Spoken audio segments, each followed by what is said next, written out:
SSP Global Jobs, the first job consultancy of Haryana. रोजगार दिलाए, बेरोजगारी भगाए।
थोड़ा ध्यान देके, ठीक है, और टेबल से हट जाओ।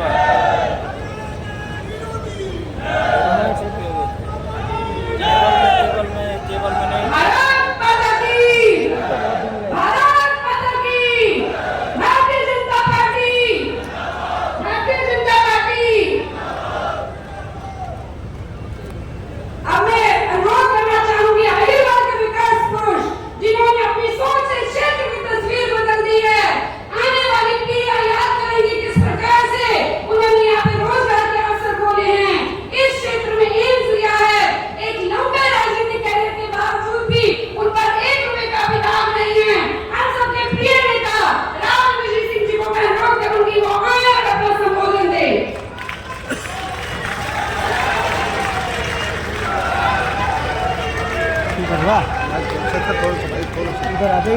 दोस्तों, आप सबकी तरफ से सबसे पहले तो रोहित भाई का मैं स्वागत करता हूं कि आज के दिन जब जम्मू एंड कश्मीर के अंदर भी इलेक्शन चल रहे हैं तो उन्होंने टाइम निकाल करके और रिवाड़ी को नवाजा और आज आपके बीच में आकर के मैं समझता हूँ जो संदेश लेकर के जाएंगे हमारी पार्टी के लिए और हमारे सभी तीनों कैंडिडेट्स के लिए सकारात्मक रहेगा।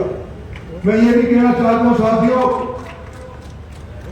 कि रिवाड़ी एक प्रतिष्ठित सीट दक्षिणी हरियाणा की कहलाई जाती है। अनेक लोग यहां से लड़ने की इच्छा रखते हैं लेकिन टिकट तो एक ही को मिलती है। दुर्भाग्यपूर्ण पिछले दिनों के अंदर भी और इस दिनों के अंदर भी जिन लोगों को टिकट नहीं मिल पाई वो पार्टी से बागी होकर के और इंडिपेंडेंट तौर के ऊपर अपना पर्चा भर दिए।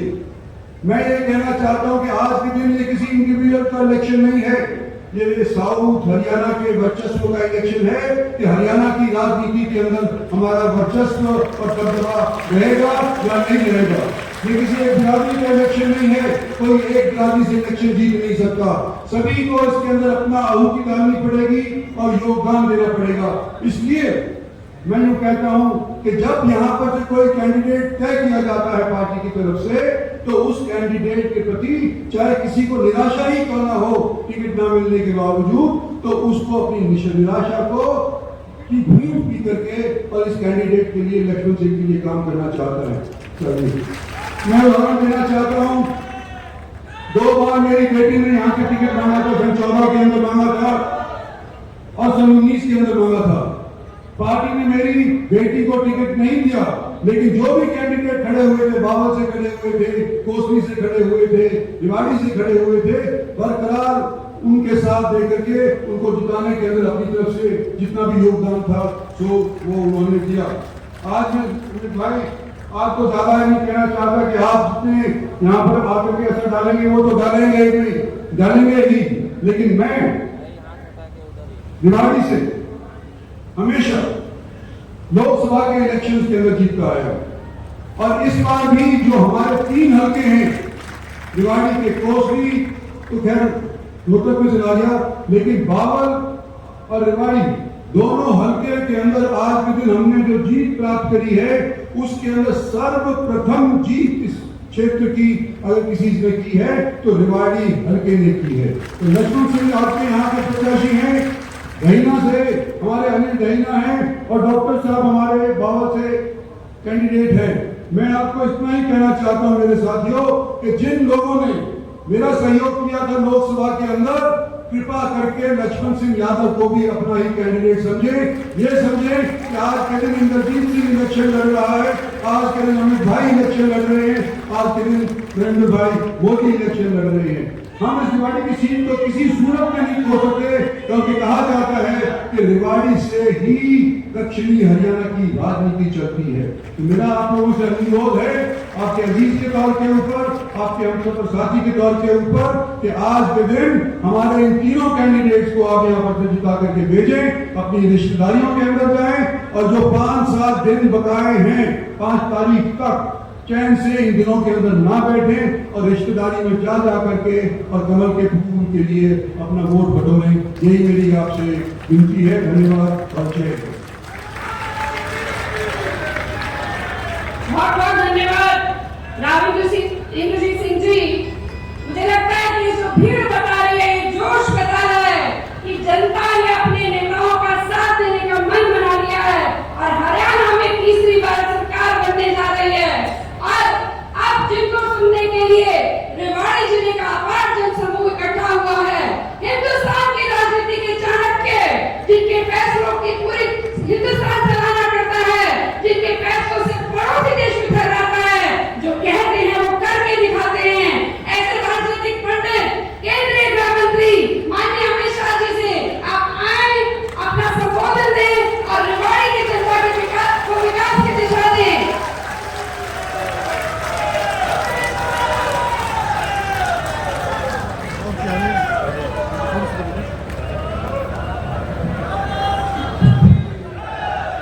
मेरे साथ बोलिए, भारत माता की। कैमरा चला रखन भाई रेवाड़ी वालों की आवाज को क्या हो रहा है? थोड़ा सा इधर हो जाए। राव रिक्वेस्ट है, थोड़ा सा भाई, ऐसी आवाज नहीं चलेगी। धन्यवाद। मेरे साथ दोनों हाथ उठाइए, उठाइए अब तक सभी लोग दोनों हाथ, विजय के संकल्प की मुट्ठी पीछे प्रचंड आवाज से बोलिए, भारत माता की,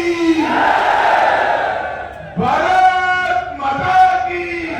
SSP Global Jobs, the first job consultancy of Haryana. रोजगार दिलाए, बेरोजगारी भगाए। अध्यक्ष श्रीमान मोहनलाल बडोली जी, हमारे सुरेंद्र नागर जी, जिला अध्यक्ष डॉक्टर वंदना जी, श्री अरुण चतुर्वेदी जी, हुकमचंद जी, और आज जिन 3 प्रत्याशियों को मैं जिताने के लिए आया हूं, ऐसे हमारे आगे आइए लक्ष्मण जी, श्री लक्ष्मण यादव रेवाड़ी, ताली बजाइए जोर से जरा। डॉक्टर कृष्ण कुमार जी बावल से, श्री अनिल यादव जी कोसली से, तीनों के लिए जोर से ताली बजाइए जरा। भाइयों बहनों, ये तीनों प्रत्याशियों को प्रचंड बहुमत से जिताकर हमने चंडीगढ़ भेजना है। ये बात हम सबको याद रहनी चाहिए। बैठिए भाई साहब। आज सबसे पहले मोती चौक घंटेश्वर मंदिर को प्रणाम कर मेरी बात की मैं शुरुआत करता हूं। रेवाड़ी आया हूं तो सन 57 की क्रांति के महानायक हरियाणा के ही सुपुत्र श्री राव तुलाराम जी को उनकी देश के लिए किए हुए कामों के लिए प्रणाम करता हूं। भाइयों बहनों, ये हरियाणा की भूमि बलिदान और वीरता की भूमि, ये हरियाणा की भूमि ज्ञान, अध्यात्म और गीता की भूमि। ये हरियाणा की भूमि शक्ति और समृद्धि की भूमि। ये हरियाणा की भूमि से हम सब गुजरात से आते हैं। हमारे यहां गुजरात में हरियाणा, पंजाब उसको बड़े सम्मान से देखते हैं, क्योंकि हरियाणा ये भूमि है जिसकी माताओं ने सेना में हर 10वां जवान हरियाणा का लाल भेजने का काम किया। देश की सीमाएं सुरक्षित है, जम्मू कश्मीर सुरक्षित है, तो इसमें हमारे हरियाणा के जवानों का बलिदान, वीरता और शौर्य शामिल। भाइयों बहनों, आज मैं यहां आया हूं तब मुझे याद है मोदी जी ने 2014 के प्रचार की शुरुआत यही हरियाणा से की थी, यही से। और उन्होंने वादा किया था कि 40 साल से 1 रैंक 1 पेंशन का जो मांग हमारे सेना के जवानों का, उनके परिवारजनों का है, उसको हम पूरा करेंगे। इंदिरा गांधी से लेकर सोनिया गांधी तक 40 साल तक कांग्रेस ने वादा पूरा नहीं किया। आपने मोदी जी को प्रधानमंत्री बनाया। मोदी जी ने 2015 में 1 रैंक 1 पेंशन देने का काम, और आज 1 महीने पहले 1 रैंक 1 पेंशन का तीसरा वर्जन भी लागू करने का काम हमारे प्रिय नेता नरेंद्र मोदी जी ने किया।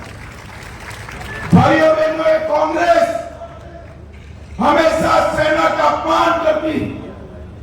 यही कांग्रेस पार्टी है जिसने सेना अध्यक्ष को गुंडा कहने का दुस्साहस। कांग्रेस ने कभी सेना का सम्मान नहीं, उन्होंने भ्रांतियां फैलाने का। अभी एक भ्रांति फैला रहे हैं कि अग्निवीर से जो बच्चे वापिस आएंगे वो बच्चों को वैसे ही छोड़ दिया। हरियाणा वालों, मैं आज आपके बीच में वादा कर जाता हूं, हरियाणा का एक भी अग्निवीर पेंशन वाली नौकरी के बगैर नहीं रहेगा। कि भारत सरकार और हरियाणा सरकार मिलकर जितने भी अग्निवीर आएंगे वो सभी को पक्की पेंशन वाली सरकारी नौकरी देने का नरेंद्र मोदी जी का निर्णय है। और भाइयों बहनों, ये राहुल बाबा, उनको कोई काम नहीं है अफवाह फैलाने के बगैर, कोई काम नहीं करता, और इसीलिए हमारा हरियाणा इतना पिछड़ गया। कांग्रेस की सरकारें चलती थी, एक मुख्यमंत्री आता था तो एक जिले का काम होता था और भ्रष्टाचार बढ़ जाता। दूसरा मुख्यमंत्री आता था तो दूसरे जिले का काम होता था और गुंडागर्दी बढ़ जाती थी। भाजपा की सरकार आई, पूरे हरियाणा की सरकार आई, 36 बिरादरी का विकास करने का काम हमारी भारतीय जनता पार्टी। और ये 10 साल के अंदर हरियाणा में भ्रष्टाचार का नामो निशान समाप्त कर, कांग्रेस की सरकारें थी, कट, कमीशन और करप्शन से चलती थी। डीलर, दलाल और दामादों का राज चलता था। भाजपा सरकार में ना डीलर बचे ना दलाल बचे, दामाद का तो सवाल ही नहीं। हमने भ्रष्टाचार मुक्त शासन देने का वादा हमारा निभाया। भाइयों बहनों, कांग्रेस पार्टी राहुल बाबा को भी किसी एनजीओ ने पकड़ा दिया है कि एमएसपी बोलने से वोट मिल जाएंगे। राहुल बाबा, एमएसपी का फुल फॉर्म मालूम है क्या आपको? एमएसपी किसको कहते हैं मालूम है क्या? खरीफ का क्रॉप कौन सा है, रबी का कौन सा है, कुछ मालूम है क्या? भाइयों बहनों, मैं आज यहां से इस मंच से सवाल पूछना चाहता हूं। पूरे देश भर में कांग्रेस की सरकारें जो चल रही है वो एमएसपी के नाम पर किसानों के सामने झूठ बोलने का बंद करिए। भारतीय जनता पार्टी हरियाणा की सरकार मिनिमम सपोर्ट प्राइस पर 24 क्रॉप खरीद रही है, 24 के 24 क्रॉप। हरियाणा में कांग्रेस के नेता एक बार बता दे, देश में आपकी कौन सी सरकार 24 के 24 क्रॉप खरीदती है? भाइयों बहनों, ये भारतीय जनता पार्टी है।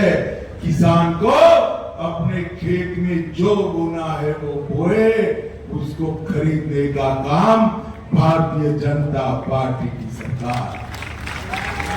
कांग्रेस की सरकार थी, धान का दाम 1310 रुपया था, अभी 2300 रुपया हुआ। और हरियाणा वालों, कमल फूल की सरकार बना दो, आपका धान 3100 रुपये खरीदने का काम हम करेंगे। ये बाजरे का प्रदेश है, यहां पर बाजरे की एमएसपी 1250 और नरेंद्र मोदी जी ने बाजरे की एमएसपी 2625 करने का काम किया है। 2625। अरे हुड्डा साहब, आपकी सरकार थी तब बाजरा नहीं खरीदते थे, राजस्थान में आपकी सरकार थी वो भी नहीं खरीदते थे। वो राजस्थान का बाजरा हरियाणा में आकर राजस्थान के किसान बेचते थे, क्योंकि यहां हम एमएसपी पर लेते थे। गेहूं की एमएसपी 1400 रुपया थी, हमने गेहूं की एमएसपी को 2275 रुपयों तक करने का काम भारतीय जनता पार्टी ने किया। और सरसों जो 3050 रुपये पर थी, उसको 5650 रुपया करने का काम ये भारतीय जनता पार्टी। और मैं आज कांग्रेस वालों को चैलेंज लगाकर जा रहा हूं, आपके शासन में जब यूपीए की सरकार थी, सोनिया मनमोहन की सरकार थी, 10 साल में कितना धान कितना गेहूं खरीदा, इसका हिसाब लेकर भेजिए।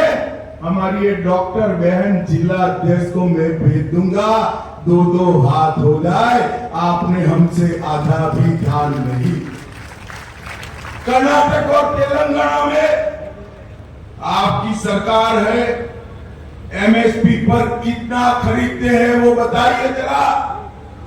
अरे हुड्डा साहब, आपकी सरकार को किसान 2 रुपये मुआवजे वाली सरकार कहते थे, क्योंकि आपके समय में अगर बेमौसम बारिश आई, ज्यादा बारिश आई, तो बर्बाद फसल के लिए 2-2 रुपये के चेक भेजे जाते थे। 2-2 रुपये के चेक, ये जमाना नहीं है। भाजपा सरकार ने किसानों को मुआवजे में देने की रकम में अनेक गुना बढ़ती की। ये रेवाड़ी वालों, मुझे जरा गंभीरता से बताना, मैं कुछ पूछने आया। और मेरे मन से लगा हुआ सवाल है इसलिए पूछना कि जम्मू कश्मीर हमारा है या नहीं? जरा जोर से बोलो, है या नहीं? वहां से धारा 370 हटनी चाहिए थी या नहीं हटनी चाहिए? राहुल बाबा भी वहां जाकर के कराए कि हम धारा 370 वापिस लाएंगे। राहुल बाबा, राव तुलाराम की भूमि से कहकर जाता हूं, आप तो क्या, आपकी तीसरी पीढ़ी भी 370 वापिस नहीं।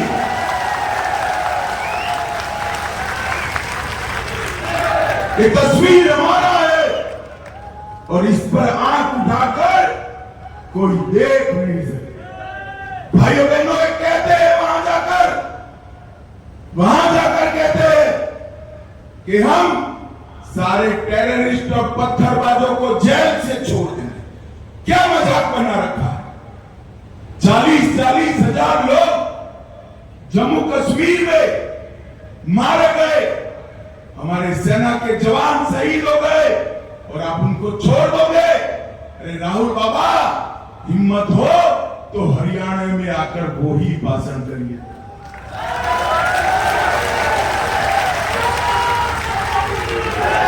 कश्मीर में